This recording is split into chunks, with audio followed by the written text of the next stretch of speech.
who was a student of Christian Science and one who was not, so it was there in the home.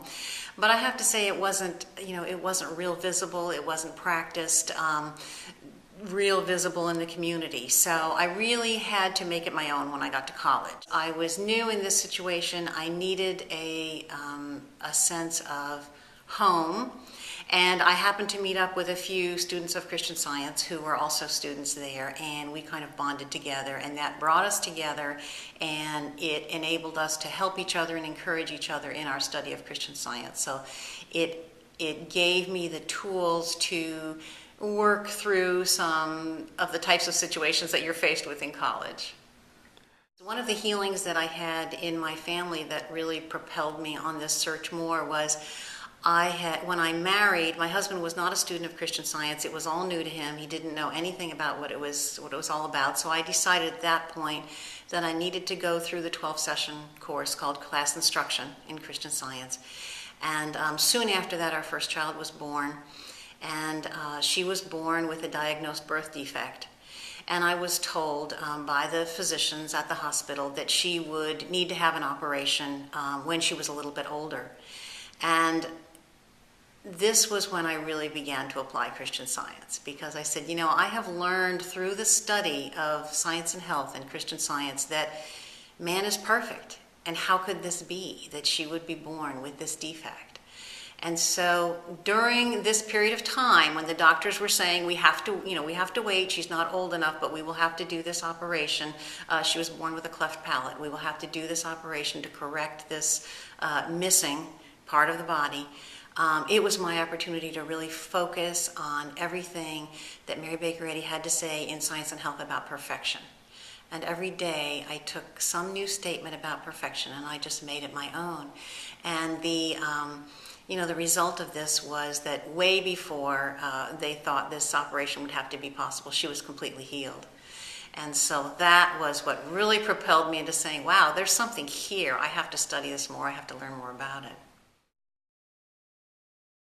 One of the key ways that she's been a role model to me is that she did never give up.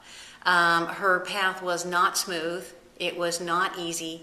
And there were many times when it looked as if things were not going well. And I think for me, that's been the greatest inspiration, because I can look at her life and say, things were not going smoothly for her. Things were not going as she might have expected, but she kept going, and she kept leaning on God, and she kept pursuing her interest in this idea of Christian Science, the spiritual healing. And as we know, when we know the whole story of Mary Baker Eddy, things did work out well for her, but she didn't give up. And I think the other thing that's been important to me is her sense of identity and really coming forward with her potential. None of these things happened until she was in her middle years. And I think for people like myself who have devoted the early parts of their adult life to raising children and volunteering, and then you get to a certain point and you say, but what about me as an individual? Do I have some unique contribution to make? And the fact that she made so many contributions after she had reached a certain point in her life kind of says to me, you know what? There's lots of opportunity left to really express your individuality and make a unique contribution. So those are two areas that have been very helpful.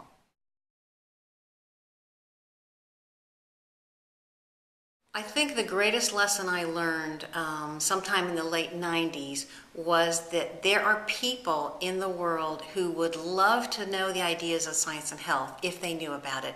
And I think growing up in Christian Science, I had this concept that you couldn't really share with people unless you gave them the whole package, all about church membership and what this meant.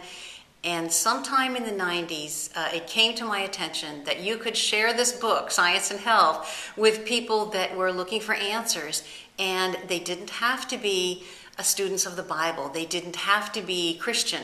They didn't have to be looking for a new church. They just had to have that desire to know that there was a God, and that God was good and was loving and had answers for their problems.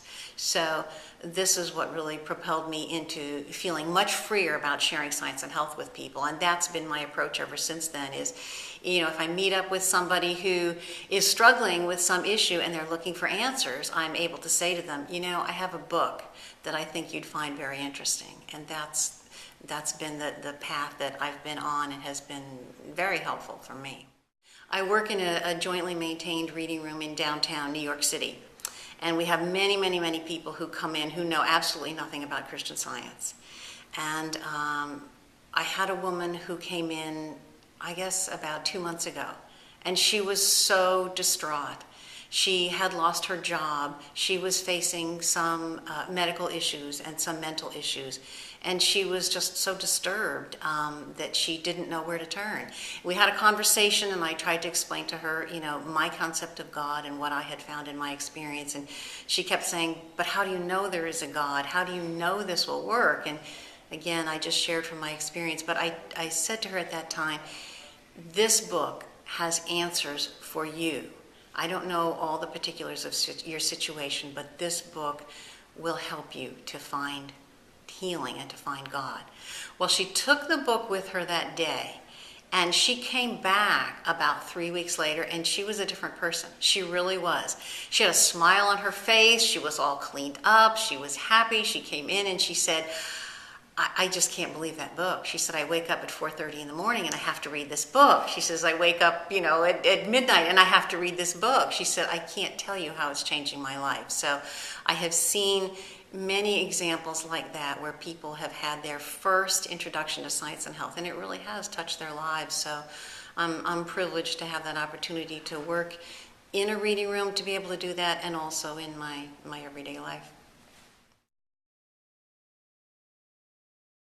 That it is an adventure, and that it's unique, and that that we're all doing the best we can to learn how to apply these ideas to our everyday life. And I'm learning that it really is all about my thought, and just to keep journeying on, and to keep turning to for me, these two books, the Bible and Science and Health with Key to the Scriptures, to find answers, because I know they're there.